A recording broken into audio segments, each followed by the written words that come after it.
We are all aware of how instrumental mothers are in caretaking and nurturing young families. In our society, whenever assistance is offered in the way of raising children, it is often geared only to mothers.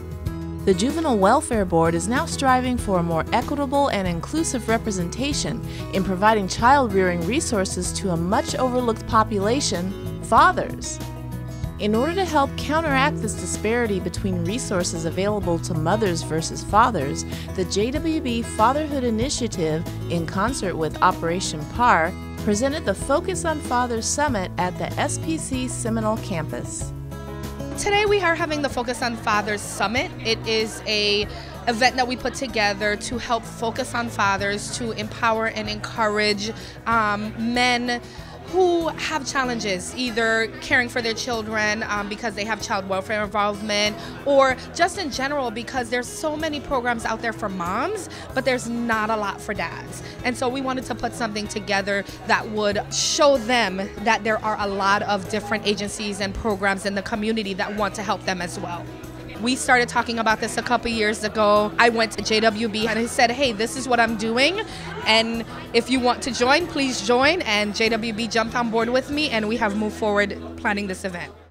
One of the information-rich presentations that was offered to men was given by keynote speaker, former Tampa Bay Buccaneers chaplain and president of Outreach to America's Youth, R.V. Brown, where his message of speaking positively to children, stepping up and being willing to lead their families, and accepting the responsibilities of parenthood were the main focal points. I've been married 42 years. I have 2 children, 5 grandchildren. And I want the men not only just to see me, but I want them to hear a man tell them it's okay to love your family. It's okay to be a part of your family. That's what the summit, this word summit means, come to a higher level of learning, come to a higher level of expectation to be a godly man and to be a man that loves his family. Since 1982, this has been my thrust, is to get the men. If we turn the men around, we're going to turn our nation around. We're going to turn our community around. When you walk out these doors, what you're going to hear me say this morning going to impact your life for the rest of your life. I'm not in here to give a speech. I'm in here to change lives. Among all the valuable information that the vendors provided to the men was Mr. Brown's book, Step Up to the Plate, Dad, available as a guide to aid in helping fathers improve their parenting skills. One of the main goals of the event organizers was to let dads know of the many resources there are available in order to meet their needs.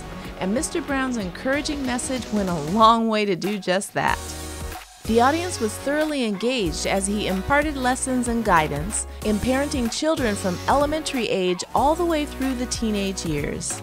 There were interactive exercises and demonstrations with full audience participation and engagement, highlighting a strong message that all men matter. So when you leave here, all that information on those tapes, every man needs to have that information so he can be responsible and know what's expected of him. The one thing I want men to leave here knowing is expectation and to change their attitude about being a father.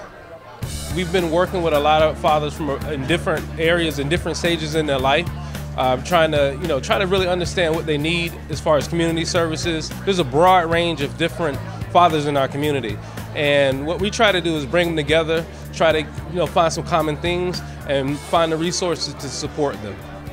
There are resources for men and there is support for men. There are a lot of agencies and a lot of people that want to support and empower men to have a voice.